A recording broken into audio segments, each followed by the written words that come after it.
미국 공급관리자협회는 지난 6월 미국의 제조업 지수가 49.7로 전월 53.5에 비해 크게 하락했다고 발표했습니다.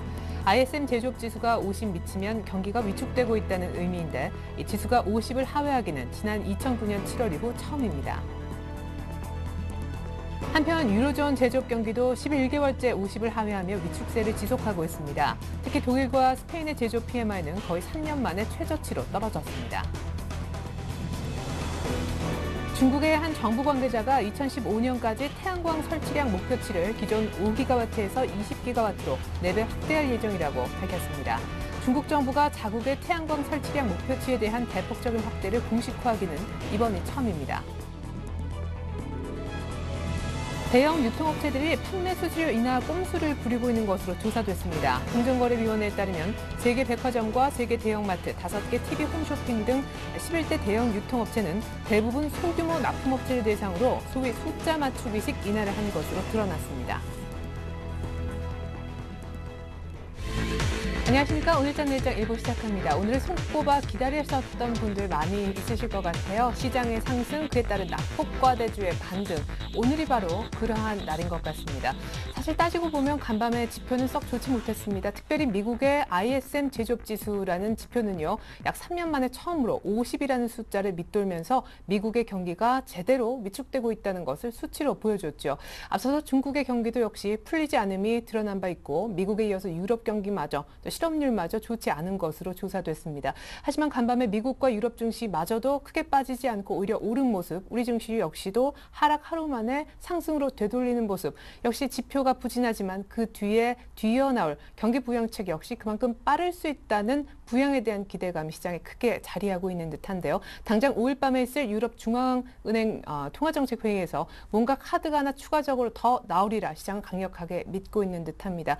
부양이 조치가 취해지면 경기가 좋아지면서 낙폭과대 눌렸던 종목들이 많이 올라오겠죠. 하지만 오늘 같은 날 삼성전자는 일단 중립인데 자동차가 뒤로 많이 밀리고 있습니다. 투자 전략 어떻게 세워보면 좋을까요? 먼저 오늘장 내일장 일부에서 준비한 소식부터 짚어드립니다. 오늘은 7월 증시 전망을 한화증권 센터장님에게 들어보겠습니다. 미국, 중국, 유럽 등 글로벌 제조업이 위축세를 띠고 있는데 정말 시장이 기대하고 있는 부양책 나와줄까요? 2분기 실적 시즌에도 이제 슬슬 들어가고 있죠. 우리 증시에 어떤 영향을 줄지 종합적인 7월 달 투자 방법과 유망 업종까지 알아봅니다. 오늘 만나볼 5인 중에 한 분은 우리투자증권 양산지점의 김민규 차장님이 되겠는데요. 5일 밤에 있을 ECB 회의에서 금리 인하 대책이 나올 가능성은 얼마나 될까요? 또한 태양광주가 일본에 이어 중국의 정책적 지원 덕에 오늘 크게 오르고 있는데 한때 천덕꾸러기였던 태양광주에 관한 투자 전략까지 세워드립니다. 선택촌놈이라 불리우는 정호영 대표님의 이기는 전략 시간에는 코스피 이대로 쭉 계속 상승세를 이어갈지, 그렇다면 단기간에 1900도 가능할지 알아보고 지금 주식 비중을 적극적으로 늘려야 할 시기인지 1850선 안착 이후 포트에서 현금의 적정한 비중까지 체크해보겠습니다. 마감 전략엔 포트폴리오, 오늘은 유진투자증권 압구정 지점에서 정승현 대리님이 함께 주실 텐데요. 미국, 유럽뿐만 아니라 중국의 경기 부양 정책도 기대가 크지요. 중국 관련주 사도 좋을까요? 현재 영업무역으로 14%, 사파이어 테크놀로지라는 종목으로 18% 큰 폭의 수익을 내고 있는 정승현 대리님께 오늘장 포트폴리오 전략과 종목 분석까지 자세하게 들어보기로 하겠습니다. 네, 현재 코스피는 1867선 정도이고요. 코스닥은 493선, 원달러 환율은 다시금 1140원대 하향 테스트를 계속해서 시행하고 있습니다. 이제 7월 두 번째 날인데 시장이 위쪽으로 올라가려 하는 것 같아요. 7월 증시 전망 상세하게 들어보겠습니다.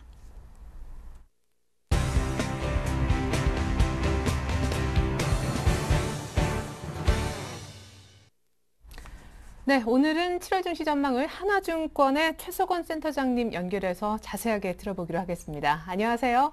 네, 안녕하십니까? 네, 한화증권에서는 일단 7월 달 예상 지수를 어떻게 잡고 계신지부터 들어보고 싶어요. 네, 지수는 어렵다는데 현재보다는 좀 올라가는 쪽으로 생각을 하고, 네. 대략 한 1800선대는 지켜진다. 지수 저희가 전망치로 내세운 거는 1790에서 그보다 높게 1960 정도까지를 일단 보고 있습니다. 예, 그렇군요. 좋습니다. 상세한 지수 얘기는 또 잠시 후에 전략과 연결해서 더 한번 여쭤보도록 하겠습니다. 당장 지금 유럽이 좀 잠잠해지니까 시장의 관심이 그렇지 않아도 경기 실적 펀더멘털로 돌아선 시점에 미국과 중국과 유럽 월초 제조업 지표가 크게 부진해서 시장이 좀 걱정을 더 하고 있는 것 같습니다. 반작용으로 나올 경기 부양책도 그만큼 나올 수 있다. 기대를 좀 크게 걸고 계신지 궁금해요. 네, 일단 뭐 여러 가지 측면이 경기 부양이 나올 만한 조건으로 이제 나오고 있는 것 같아요. 네. 제조업 쪽의 부진 이런 부분들은 그 사실 기업 위주의 성장을 해야 되는 모든 국가에 있어서 가장 큰 부담이라고 할 수 있습니다. 모든 국가들이 지금 가계가 좋지 못한 환경에서 기업이 좋아져야 고용이 늘어나고 고용이 늘어나야 다시 소비를 하게 되는 구조인데 여기에서 제조업이 부진하다 그러면 사실 그 고리가 연결되는 그걸 보충하기 있을 수 있는데 그때 가장 걸림돌이 되는 건 사실 물가 아니겠습니까? 물가가 있기 때문에 기본적으로 뭐 몇몇 국가에서는 가계부채 문제 이런 게 문제가 되지만 선진국 특히 중국 이런 나라들은 레버리징 위험이 커질 만한 상황이 아니기 때문에 경기 부양이 될 거로 예상하고 있습니다. 예. 일단 인플레가 좀 되면은요, 사실상 경기 부양책을 펴기가 좋은 환경이 아닌데 물가가 좀 잡히고 있는 상황이라 경기 부양을 할 수 있는 환경은 좀 충족이 돼 있는 것 같다. 이런 얘기를 해주셨습니다. 일단 지금 아주 고르게 명확하게 우리 센터장님의 목소리가 들리고 있는 상황은 아닌 것 혹시 알고 계세요? 그래서 저희가 다시 한번 연결을 시도하려고 하는데 괜찮으시겠습니까? 네네, 그러시죠. 예, 예, 알겠습니다. 잠시 후에 저희가 예, 연결 예. 다시 할게요. 네. 자, 현재 코스피는 지금 강보합인데 시장 잠깐만 좀 언급을 해드리겠습니다. 오늘 재미있는 부분은 2시 5분 정도, 아직 한 1시간 정도 마감되려면 시간이 남아있는데 기관의 현물 쪽 순매수 집계가 벌써 2천억가량 굉장히 큰 폭으로 강하게 들어오고 있다는 점이고요. 삼성전자가 원하는 방향대로 소송이 좀 진행되지 않는 가운데 장중에 하락 반전도 됐지만 지금 꾸준하게 상승 전환 시도하고 있는 것도 특징이 되겠습니다. 기관 매수 이후 프로그램 매수 한 1,500억 이상 강력하게 들어오고 있네요. 자, 계속해서 7월 증시 전망 좀 듣다 말아서 궁금하실 것 같은데 다시 한번 하나증권의 최석원 센터장님 연결을 좀 해보도록 하겠습니다. 센터장님 다시 한번 여쭤보죠. 안녕하세요. 네. 아직까지도 연결이 좀 고르지 않은 것 같아요. 아까 일단 하나증권에서는요, 큰 그림을 좀 보여드리면 7월 달 코스피 예상 밴드로 1,800이 거의 좀 지켜지는 하단을 1,790, 많게는 1,960까지 보고 있다고 언급을 들어본 바 있고, 제조업 지표 부진에 이은 경기 부양 가능성도 역시 우리 최 센터장님께서는 조금 높게 보신다까지 얘기를 들은 바 있습니다. 자, 최성원 센터장님의 더 추가적인 얘기를 좀 들어보고 싶긴 한데요. 연결이 돼 있을지 모르겠습니다. 센터장님? 네, 최성원 센터장님. 네네네. 네, 이제 좀 명확하게 들리는 것 같아요. 예, 아까 네. 하셨던 얘기 조금만 압축해서 다시 한번 얘기를 해주시면 얘기 계속 네. 이어나가는데 도움이 될 것 같습니다. 예. 기본적으로 경기 부양에 대한 문제였는데, 경기 부양이 필요해요. 왜냐면, 사실 글로벌 금융위기 이후에 가계 부문이 부진하기 때문에, 사실 모든 나라들이 기업 쪽, 특히 이제 제조업 쪽의 경쟁력 강화가 중요한 상황입니다. 그런데 지금 가장 큰 문제가 각국의 제조업이 굉장히 부진한 상태죠. 이 부분을 보충하기 위한 정부의 정책이 필요할 거고, 특히 우리나라 같은 경우는 이제 가계부채 문제 때문에 부양 강도가 좀 약하겠지만 선진국이나 중국은 레버리징 위험이 커질 만한 상황이 아니기 때문에 정책금리 인하나 또는 다른 추가적인 양적 완화 같은 정책들이 이어질 것으로 생각을 하고 있습니다. 예, 그렇군요. 좋습니다. 지금 G2의 경기 사실은 정말 걱정이 되고 경기 부양할 수 있는 환경은 만들어져 있다. 이런 얘기를 해주셨는데 당장 미국의 고용지표가 이번 주 후반에 또 대기를 하고 있잖아요. 이런 네네. 상황 속에서 향후에 이제 7월달 중요한 변수로 하나증권에서는 미국의 주택시장을 꼽고 있던데 G2 네네. 경기에 대한 분석 좀 들어보고 싶어요. 예, 기본적으로 미국 경제에서 리스크 부문이 이제 두 가지죠. 가계가 나쁘다는 건 이미 알려진 거고요. 네. 이제 두 가지 우리가 생각해야 될 리스크는 하나는 과연 그 나쁜 가계 상황 하에서 다시 도와주기 위한 무엇이냐. 그 조건, 유동시장의 회복이죠. 그래서 기업들이 돈을 많이 벌고 있는데 그 돈을 투자에 써서 고용을 하고 그게 다시 임금 소득이 이어져서 소비를 해야 되는 이런 상황, 이 전개 시스템에 대한 문제하고, 또 한 가지는 가계를 지금 계속 있는 게 사실 주택시장인데, 주택시장 쪽에 있어서의 어떤 그 호재, 이런 부분들이 이제 결국은 그 미국 경제의 가장 중요한 포인트라고 보고 있어요. 근데 유동시장 쪽은 여전히 좀 밋밋한 회복을 보이고 있습니다. 투자에 좀 글로벌 수요가 그렇게 좋지가 않기 때문에 투자를 하더라도 제한적으로 투자를 하고 생산성 향상 노력을 하기 때문에 고용을 이제 덜 하는 거죠. 네. 반면에 주택시장 쪽에서는 조금 좋은 결과들이 최근에 나오는 것 같아요. 그래서 저희들이 보기에는 작년부터 이제 내내 올해 중에 중요한 포인트가 미국의 주택시장이 과연 조금이라도 회복될 가능성이 있느냐인데, 그 부분에서는 어느 정도 지금 시그널이 나오고 있어서 조금만 여기서 그 평창적인 정책을 지속한다거나 좀 강화시켜준다고 하면 하반기에는 소비자들이 그동안 가게들이 고통을 받아왔던 주택시장 하락이 멈추면서 미국의 경기도 빠른 속도는 아니더라도 조금씩 회복되는 모습이 나타났습니다. 예. 그 미국이든 중국이든 다 합쳐서요. 지금 조금은 침체되고 있는 경기를 약간의 불씨 정도만 살려주는 좀 소극적인 부양책이 전체적으로 나와줄 거라 보십니까? 아니면 정말 적극적인 말 그대로 강력한 부양이 나올 수 있으리라 기대하십니까? 그 부양책의 강도 사실 궁금하거든요. 센터장님? 예. 예. 어차피 예. 가계가 나쁜 상황에서 뭐 한번 이제 금융 버블의 타격을 받은 상황이죠. 이런 상황에서 가계 정책을 일으켜서 경기를 부양하려고 했다. 최근에 나타났던 것은 이런 물가 측면의 부담이 생기거나 또는 정부 부채 부담이 커지면서 신용 문제가 발생하는 경험들을 우리가 지금 하고 있다는 거죠. 그렇기 때문에 경기가 좀 나빠지더라도 대폭적인 경기 부양보다는 상당히 조심스러운 스탠스들이 예상이 됩니다. 그리고 어느 정도는 우리가 그거를 감내하고 받아들여야 될 필요성도 있어요. 단지 이제 시장 입장에서 본다 그러면 이미 미국의 신용등급 하락이라든지 또는 물가의 상승에 의해서 돈을 쓰지 못할 때 나타났던 여러 가지 부작용들 또는 그럴 수밖에 없는 경제 성장률의 둔화를 눈으로 보고 있었단 말이죠. 그걸 시장에서 반영해 왔기 때문에 어느 정도 이 물가가 안정되고 그걸 기반으로 해서 정책을 사용하고 유동성이 좀 더 풀리고 또 민간 부분이 그걸 통해서 성장할 수 있다는 확신이 든다 그러면 시장 입장에서는 일정 부분 그 기존의 우려들을 해소하면서 가격이 올라갈 수 있는 상황이 아닌가 생각합니다. 네, 조심스럽지만 아주 적재적소의 경기 부양책이 쭉 나와주리라 이렇게 보시는 것 같습니다. 유럽도 정말 신경이 가장 많이 쓰인 사실 이슈 중에 하나인데요. EU 정상회담에서 의외의 성과가 좀 있었다는 분석도 있고 사실은 그래봤자 미봉책이다라는 얘기도 있었습니다만 또 곧바로 22 통화정책 회의도 연결이 돼 있습니다. 유럽에 대한 이슈, 악재로서의 영향력은 7월 달에 좀 줄어들 수 있겠습니까? 예, 기본적으로 좀 줄었다고 생각합니다. 유럽 문제는 사실 장기적으로 완전한 해결책이란 없어요. 그게 해결이 되려면 그 정치적으로 완전히 뒤섞이면서 재정 통합이 돼야 됩니다.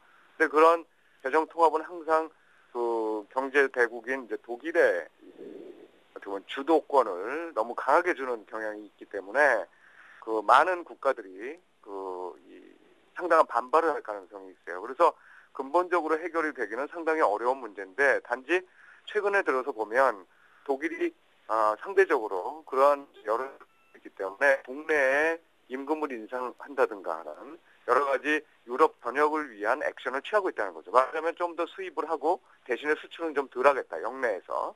이런 액션들을 보여주고 있고 또한 그런 것들을 바탕으로 해서 통합은행 감독과 같은 기구를 만들어서 어쨌든 준재정 통합적인 방식의 해법을 찾고 있다는 점에서 분명히 단기적인 호재라고 할 수 있습니다. 그래서 사실 이제 지금의 모드는 리스크가 커져가는 모드라기보다는 리스크가 커졌기 때문에 그거를 독일을 중심으로 한 국가들과 선도 국가들과 그다음에 문제가 되고 있는 국가들 간에 합의가 진전이 되고 있는 그런 모드라고 생각할 수 있고 7월 달에는 그런 모드 하에서 리스크가 좀 줄어드는 상황이라고 생각할 수 있겠습니다. 예. 그러면 이 유럽에 대한 리스크가 많이 줄어들었다면 코스피는 1,900을 넘어 2,000포인트도 가능한 것인지 아까 7월 전망에 2,000까지는 안 부르셨던 걸로 봐서 조금 2,000은 버거운 지수인가요?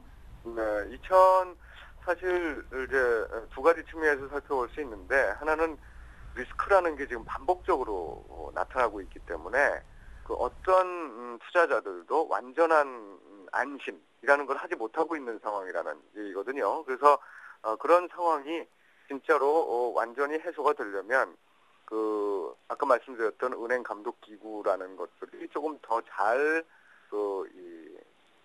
작동을 하고 서로 큰 무리 없이 은행에서 에 대한 건전성을 회복하는데 실질적으로 도움을 줄 수 있느냐 여부가 좀 더 확인해야 된다는 얘기고 뭐 장기적으로 보면 그게 확인될 거라고 생각을 하지만 시장은 그거에 대한 확신을 좀 지켜봐야 된다고 생각을 하고 있고요. 두 번째 이익인데 사실 계속적으로 지금 유럽 금융 위기가 터지면 유럽에 이제 문제가 발생을 하면 그 유럽의 문제가 시차를 두고 글로벌 경기에 부정적 영향을 미치는 모습이 계속 관찰되고 있단 말이죠. 그래서 지금 이제 보면은 2, 4분기 초 실적이라든지 그런 거에 영향을 미치고 결국 경제 상황이 사실 초 연초에 기대했던 것보다는 좀 못 미치더라. 이제 그런 부분들을 반영해서 당장 7월에는 2천선을 좀 올라가는 거는 좀 어렵지 않겠느냐. 단지 좀 길게 놓고 보면 결국은 요게 이제 안정이 되는 모드에서 다시 경기가 그래서 안정되기 시작하면 3, 4분기에 대한 기대는 다시 살아나면서 그때부터 3분기 때 2천을 넘어서 상승하는 모습이 나타나지 않을까 이렇게 생각하고 있습니다. 네. 자, 7월달 2,000포인트가 유럽 문제가 아주 잘 풀림에도 불구하고 조금 어려울 수밖에 없는 이유 중에 하나로 펀더멘탈의 약화를 좀 짚어주셨는데 그렇습니다. 우리 2분기 기업들의 실적이 전체적으로 좀 내려왔고 삼성전자의 기대치도 일단은 좀 위쪽이 깎였다라는 느낌인데 2분기 실적 시즌 지금 프리어닝이라고 볼 수 있겠는데 본격적으로 들어가면은 시장이 또 한 번 2차 충격을 받을까요? 아무래도 실적 자체는 그렇게 썩 좋지는 못할 겁니다. 그렇다고 해서 이는 아닌 것은 일단 그런 부분들을 감안하더라도 밸류가 싸다는 거예요. 그래서 결국은 어떤 측면에서 본다 그러면 그 시장에서 상당 부분 시장 컨센서스로 나타난 지표나 이런 어떤 애널리스트의 평가치들은 조금 이 논외로 하고 실제 시장에서는 이익의 가격 현상들에 대한 부분을 시장 가격에 반영해온 게 아니겠느냐라고 판단을 하고 있고요. 그래서 들어간 때문에 이번에 실적이 다소 보입니다만 1,800을 좀 하회하는 선 정도라면 충분히 매수세가 다시 등장할 수 있다고 보고 있고 또한 말씀드렸듯이 시장이 안정이 되면서 뭐 이런 문제도 해결돼가면서 이런 부분은 또 2, 3개월에 걸쳐서 다시 또 경제에 긍정적인 영향을 미칠 거란 말이죠. 이제 그렇게 될 경우에는 3분기 이익에 대한 안정성 부분에 대한 점수들이 이제 같이 또 고려가 될 거. 충격은 받지 않을 거라고 생각을 하고 있습니다. 예. 이미 또 기대감이 낮춰져 있고 2분기 실적 시즌에 들어갔을 때 또 3분기 좋은 전망이 나오면 오히려 2분기 실적 시즌 자체에 오를 수도 있다. 이런 분석도 해 주셨는데요. 자, 끝으로 7월 아까 전망 코스피 밴드까지 일러주셨지만 구체적인 투자 전략 궁금합니다. 아까 한 1960까지 갈 수 있다면 지금은 1860 정도인데요. 위쪽으로 100포인트가량 열려 있다는 얘기시잖아요. 지금 주식 매수 타이밍으로도 괜찮은지 알려주십시오.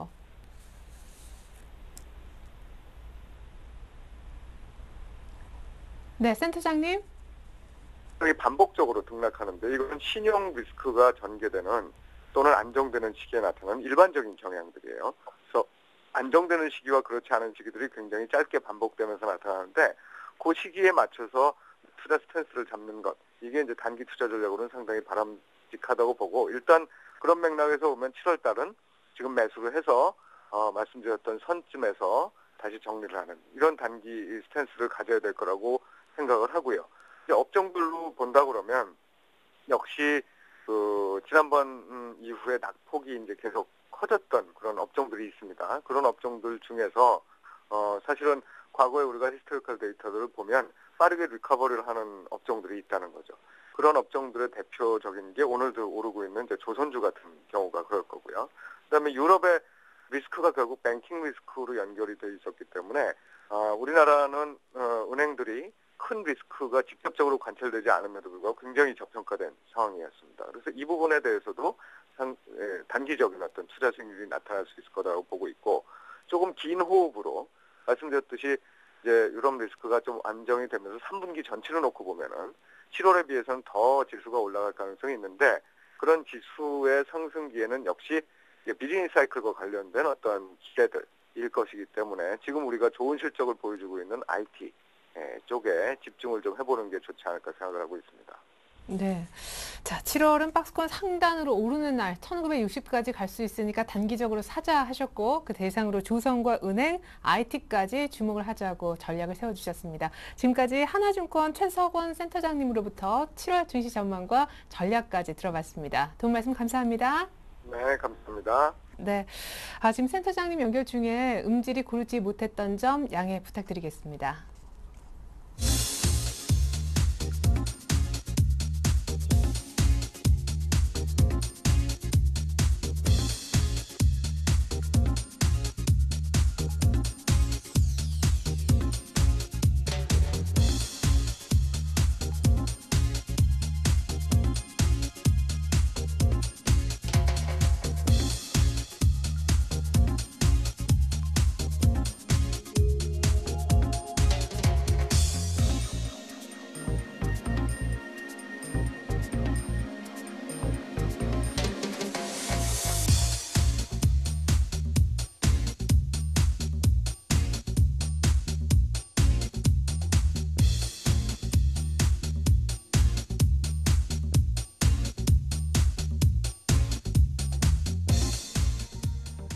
네, 이 가운데서 오늘은 22의 금리 인하 기대감 가져도 좋다라고 하신 우리투자증권 양산지점 김민규 차장님 만나보도록 하겠습니다.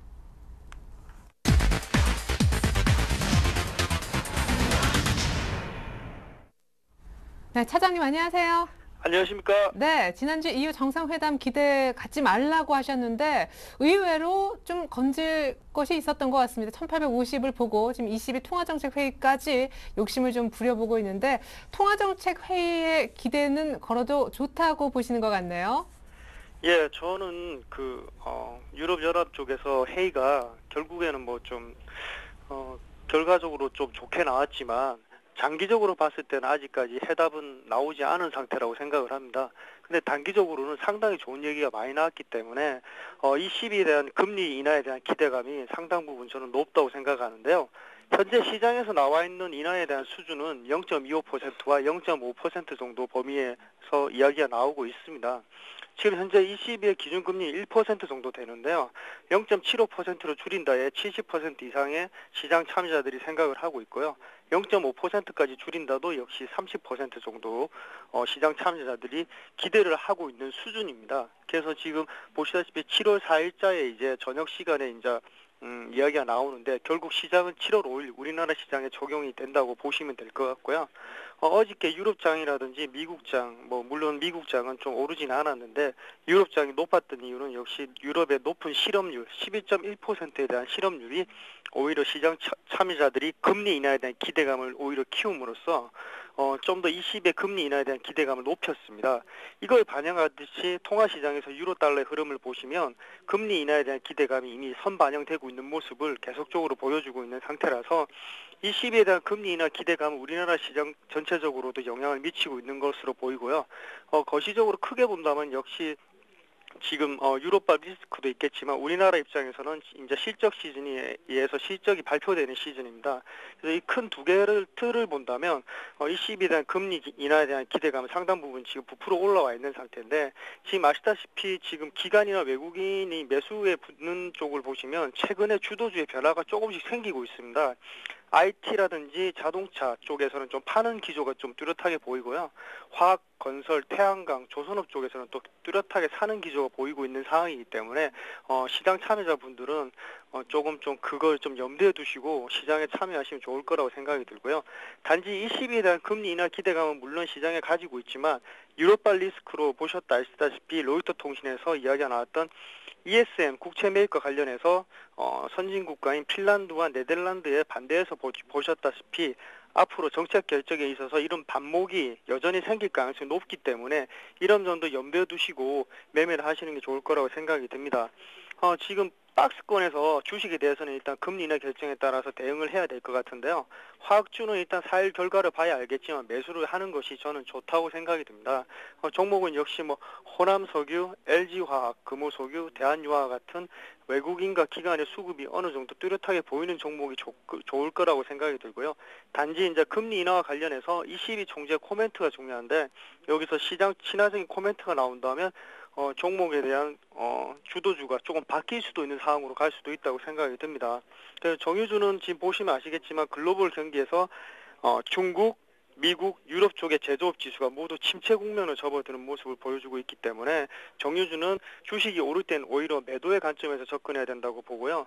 단지 이제 가격적으로 너무 싼 면은 좀 가지고 있기 때문에 메리트를 느끼고 있는 고객들이라면 분할 매수 쪽으로 조심스럽게 좀 전망을 해드립니다. 예. 아무래도 정유주보다는 그냥 일반적인 복합적인 화학주에 대한 의견 저희가 좀 들어봤습니다. 오늘 뭐 화학과 태양광도 아까 보니까 의견에 있던데 관심 업종에 낙폭과대주가 저점 찍고 뭐 1900으로 향해 가는 중에 이렇게 큰 폭의 상승세를 보여주고 있는데 이거 이러다 그냥 반짝 돌아가면서 조금 찔끔 상승하고 말 건지 같은 낙폭과대주의 상승의 시세가 연속적으로 계속 날 것인지에 따라서 이른바 전차군단을 쭉 들고 있을지 낙폭과대주로 옮겨 탈지 뭐 굉장히 좀 기로점에 서 있다 생각이 들거든요. 관심 업종 공개 부탁드릴게요. 예, 지금 제가 관심 업종에 대해서 지금 보시면 아시겠지만 자동차하고 자동차 부품주를 좀 높게 세워져 있고 전기전자 그리고 태양광 관련주를 좀 신규로 넣었습니다. 화학도 여전히 가지고 있고요. 스마트폰 관련주 가지고 있는데 IT 관련주 역시 이제 삼성전자의 실적과 관련이 상당히 높다고 생각을 합니다. 이제 예비 실적 발표가 6일에 있는데요.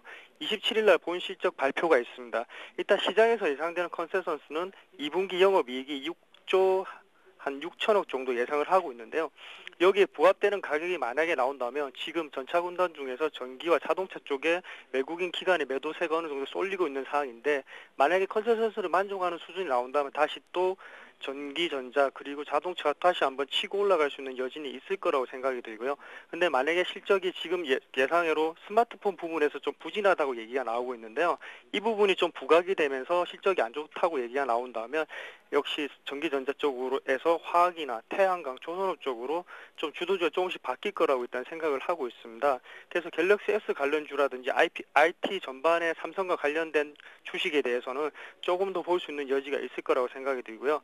자동차 관련해서도 역시 아시다시피 지금 2분기 판매 실적에 대해서 얘기가 나오고 있는데 한 2조 5천억 정도 수준의 영업이익 그리고 11% 후반의 영업이익률을 달성한다면 주가에 대해서 상당 부분 긍정적으로 영향을 미칠 수 있을 거라 생각이 듭니다.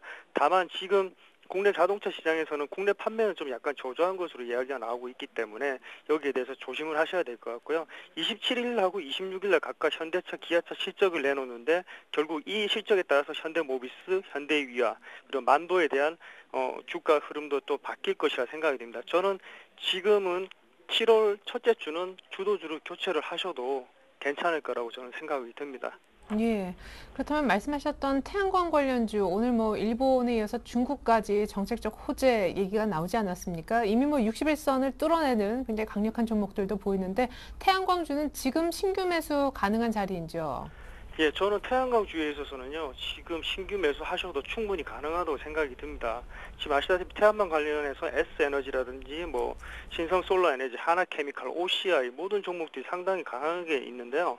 지금 보시면 강했다가 좀 약간 대형주 같은 OCI 같은 경우에는 뭐 물량이 좀 있기 때문에 약간 밀리고 있지만 여전히 강한 상태를 유지를 하고 있는 상태입니다. 그래서 지금 뭐 OCI라든지 하나케미칼 지금 제가 말씀드린 종목들에 대해서는 충분히 매수 관점에서 접근하셔도 충분히 지금 과거의 상황하고는 좀 다르다고 생각이 많이 들고요. 지금 상황에서 지금 물론 이제 주가가 단기적으로 많이 올랐지만 중장기 관점에서도 역시 태양광은 앞으로 이제 부각될 가능성이 매우 높기 때문에 저는 적극적으로 신규 추천 매수를 드리고 있는 상태입니다. 네, 정유주보다는 수급 좋은 화학주 그리고 태양광 쪽을 신규로 사도 좋겠고 IT와 차는 실적 발표 날까지는 홀딩해도 괜찮을 것이다 의견을 들어봤습니다. 지금까지 우리투자증권 양산지점 김민규 차장님 돈 말씀이었습니다. 감사합니다. 감사합니다.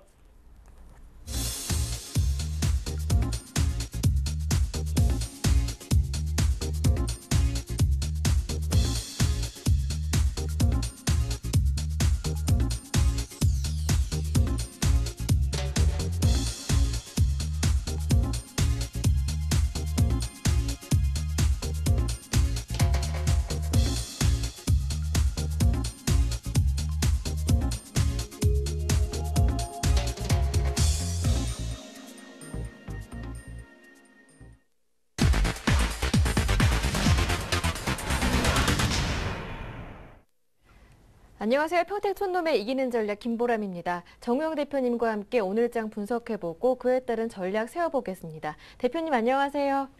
네, 안녕하세요. 네, 기관과 프로그램의 매수 속에 오늘 장중 1850선 지지를 확인하고 1860에서 움직이고 있는데요. 대표님은 오늘장 어떻게 보셨나요? 네, 오늘은 1850선에 대한 지지선을 확인하는 이런 구간입니다. 그래서 사실 1850선 아래게 되면은 그게 이제 1850선이 저항선이 되는데요. 오늘은 완전하게 지지선으로 전환되는 이런 양상입니다. 그래서 1850선은 심리적으로도 중요하고 또 21선이 걸려있기 때문에 상당히 중요한 어떤 지지 포인트가 됩니다. 그래서 저도 굉장히 긴장을 했는데 역시 시장은 강합니다. 그래서 오늘 확실하게 1850선이 지지선으로 전환되는 이런 계기가 됐다 이렇게 볼 수 있겠고요. 내일 예상은요. 뭐 특별한 악재만 없다면 저는 상승이 지속될 거라고 보고 있습니다. 그래서 아침 방송에서 전해드렸던 내용 다시 한번 반복해드리면 현재 그 코스피 지수는 코스닥 지수보다 훨씬 더 약합니다. 그래서 코스닥 지수 같은 경우에는 현재 6월에 그 고점을 돌파하고 계속 상승하고 있거든요. 그런데 코스피 같은 경우에는 6월 고점이 현재 1900선 이상 아닙니까? 아직까지 괴리감이 있습니다. 그래서 충분히 그 갭을 메꿀 것이다 이렇게 보고 있겠고요. 그다음에 한국 증시가 유럽이라든가 미국 증시에 비해서도 상당히 현재 좀 억울한 면이 있습니다. 왜 그러냐면 역시 이제 삼성전자 때문에 그런 이제 어떤 영향이 있었는데요. 저는 뭐 특별하게 뭐 해외 증시가 뭐 엄청나게 큰 하락이 나타난다든가 뭐 그런 어떤 변수만 없다 그러면 역시 다시 한번 1900선을 향해서 서서히 상승해 주지 않을까 이렇게 생각하고 있습니다. 네, 무난한 상승이 이어질 것이다 이렇게 예상하시는데요. 그렇다면 오늘장 마감 전략은 어떻게 세워볼까요? 네, 어제하고 뭐 똑같습니다. 1850선이 지지되는 한 무조건 직장인 75%, 전업 100% 유지해 주시기 바랍니다. 오후 2시 50분 기준으로 종가 전략으로 말씀드리는데요. 현재 지수가 1867포인트대 왔다 갔다 하고 있습니다. 그래서 특별한 일이 없다 그러면 아마도 직장인 75%, 전업 100% 유지해 주시기 바라겠고요. 뭐 반복적으로 말씀드리지만 1800선 이하에서 잡으셨던 서울경제TV의 아주 성공적인 투자자분들은 당하실 필요 없습니다. 물론 예측이라고 하는 것은 100% 장담하지 못합니다. 예를 들어서 지난 그 6월 4일 저점이었던 1776선이 이탈되고 추가 하락이 나타날 수도 있습니다. 그게 불가능한 건 아닌데 제가 생각할 때는 그럴 가능성이 별로 없어요. 거의 없기 때문에 여러분들께서는 편안하게 저점에서 하셨던 그 종목들에 대해서 아마도 대부분 다 지금 평가이익이거든요. 그래서 평가이익인 종목을 최대한 끌고 가자는 거죠. 그래서 지금 여러분들이 막연하게 혹은 주위에서 하도 이제 조심하자고 이제 얘기가 나오니까 비중을 이제 미리 이제 줄인 경우가 있는데 그럴 필요가 없다는 거죠. 만약에 지수가 밀리면 줄이세요. 그때는 반드시 줄여주시기 바랍니다. 근데 그렇지 않은데 잘 가는데 굳이 줄일 필요가 없다는 얘기예요. 그래서 부디 이 비중 엄수를 좀 부탁한다 이렇게 설명 좀 드리겠습니다. 네, 그런데 오늘은 화요일이니까 새로운 추천 종목 없이 추천해 주셨던 종목들 점검해 주시는 날인데요. 지난주 화요일에 추천해 주셨던 HMC 투자증권이 수익 중이네요. 네, 제가 그 전기전자하고 증권에 대해서 굉장히 강조를 해드렸는데요. 지난주에 이제 삼성전자죠. 삼성전자 추천해드려서 현재 결과 좋은데, 그보다는 사실 HMC 투자증권이 훨씬 더 좋습니다. 6월 26일에 추천해서요. 그 당시 이제 종가가 12,350원이었습니다. 그런데 현재가 가격대가 보면은 나름대로 13,000원대 돌파된 상태인데요. 대략 한 7% 정도 평가입니다. 그래서 이 종목 이렇게 해주세요. 만약에 단기로 보신다 그러면 14,500원까지는 여러분들이 버텨주시기 바랍니다. 14,500원. 그리고 중기 같은 경우에는 지금 입장에서 무조건 얼마까지 버티라 이렇게 얘기하기는 그렇고요. 그건 제가 나중에 다시 한번 전달하겠는데요. 일단 단기로 보시는 분들은 14,500원 목표가로 보시고요. 중기는 제가 시황을 보면서 7월 중에 다시 한번 좀 더 길게 한번 좀 말씀드리겠고요. 손절가는 얼마냐? 12,000원입니다. 그래서 솔직히 말씀드려서 12,350원에 추천한 종목이 현재 가격 자체가 13,000원대 초반 중반 왔다 갔다 하는 이런 흐름이기 때문에 특별한 일이 없으면 아마 손절할 가능성이 없습니다. 그리고 손절한다고 하더라도 12,000원이면 솔직히 말해서 불과 350원이니까 1.5%밖에 안 됩니다. 그래서 여기서 손절을 두려워하지 말고 그냥 끝까지 홀딩하다가 최소한 단기 목표가까지 홀딩하시거나 아니면 제가 추가적인 조언을 통해서 전달해드리는 중기 목표 가격까지 홀딩하시기를 부탁드리겠습니다. 네, HMC 투자증권 일단 단기 목표가 14,500원까지 가보자라는 말씀 드려봤습니다. 오늘 도움 말씀 잘 들었습니다. 고맙습니다. 네, 감사합니다. 네, 지금까지 평택촌놈의 이기는 전략 김보람이었습니다.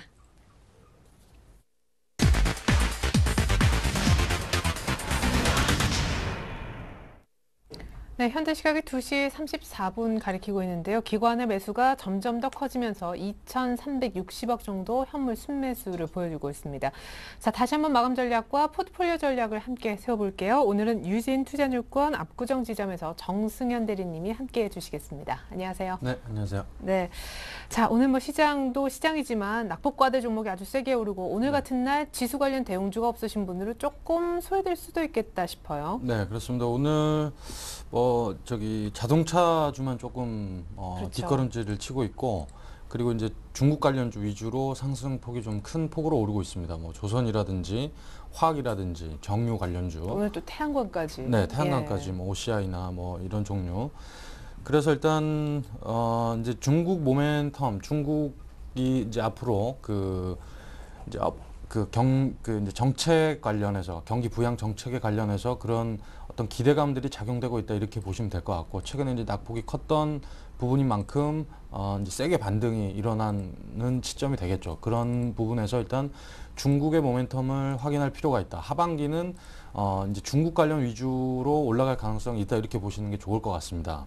예, 사실 지금 시장은 막 유럽 하니까 유럽 그 다음 회의가 뭐냐 보니까 22 통화정책 회의라서 유럽 쪽 금리 인하만 신경 쓰고 있는데 네. 중국도 그럼 부양책이라 하면 금리 인하를 한 번 더 하는 것을 기다리고 있는 거예요. 그렇죠. 네, 추가 올해 안에 우리 시장도 그렇고 중국 시장도 추가적인 금리 인하가 있을 가능성이 있다 이렇게 계속 이제 시사된 뉴스들이 나오고 있죠. 그래서 중국의 추가 금리 인하 분명히 나올 가능성이 충분히 존재합니다. 그래서 예. 일단 중국의 모멘텀을 계속 이제 관심 있게 지켜보시는 게 좋을 것 같고, 그리고 일단 지금 현재 오늘 주가가 상당히 좀 아침보다는 조금 이제 밀렸습니다만 1,866 정도 수준에 와 있지 않습니까? 네. 근데 이전 고점이 이제 1,900선까지 갔다가 조금 이제 밀리는 박스권 형국으로 많이 최근에 그 흐름 자체가 그려지고 있습니다. 그래서 일단 1,900 그 근처에 가면은 추격 매수는 좀 자제하는 것이 좋겠다 이렇게 보입니다. 왜냐하면 일단 강하게 1,900선을 돌파하지 못하면 일단 하반기에 아무리 여러 가지 모멘텀들이 있다고 하더라도 결국에는 그 수급의 공백, 외국인이 또 강력하게 매수세를 강력하게 이루어지지 않는 이상은 1,900을 강하게 뚫기는 힘들지 않을까 이렇게 예상이 되기 때문에 1,800 근처에서 추격 매수 좀 자제하시는 게 좋을 것 같고. 1,900 근처에서. 네. 예. 그렇습니다. 그리고 일단 이제 이제 삼성전자를 필두로 해서 이제 프리 어닝 시즌에 들어왔지 않습니까? 그렇죠. 그래서 금요일 정도에 삼성전자가 실적 가이던스를 발표를 할 겁니다. 영업이익 한 6조 7천억 정도 그렇게 예상이 되고 있는데, 이제 본격적인 이제 어닝 시즌입니다. 실적에 따라서 주가의 향방이 판가름 나는 그런 장세이기 때문에 어떻게 보면 이제 투자자분들이 상당히 대응하기 힘든 장 중에 하나입니다. 1분기가 끝나는 4월이라든지 2분기가 끝나는 7월이라든지 실적에 따라서 주가가 오늘 같은 날도 전체적인 시장은 올라갑니다만 자동차 관련주는 다 빠지지 않습니까? 이렇게 실적의 모멘텀이 조금 안 좋다라는 뉴스 플로우가 조금만 나와도 아주 민감하게 반응하는 그런 시장들이기 때문에 상당히 매매하기 힘든 장이 될 수가 있습니다. 그래서 실적이 어떻게 나오는지 꼼꼼하게 체크를 하시는 게 가장 중요하다. 7월 근데 달에. 다 체크하고 난 다음에 들어가면 너무 늦는 것 같고 또 그렇죠. 자동차 같은 경우에도 기대치보다 조금 덜 나오거나 또 일부 굳이 해석을 또 잘하면 나름 선전하고 있긴 한데 그렇습니다. 자동차주 플러스 오늘 많이 오르는 낙폭과대주 그냥 정리하는 게 나은지 사실 낙폭과대 쪽이 뭐 이렇게 실적 호전되는 섹터는 아니지 않습니까? 그렇습니다. 예. 그래서 이제 그 7월 시즌이 상당히 이제 실적이 발표되는 시즌 자체가 매매하기 상당히 힘든 장이다. 고생을 하기 쉬운 장이다. 이렇게 네. 이렇게 말씀을 드리는데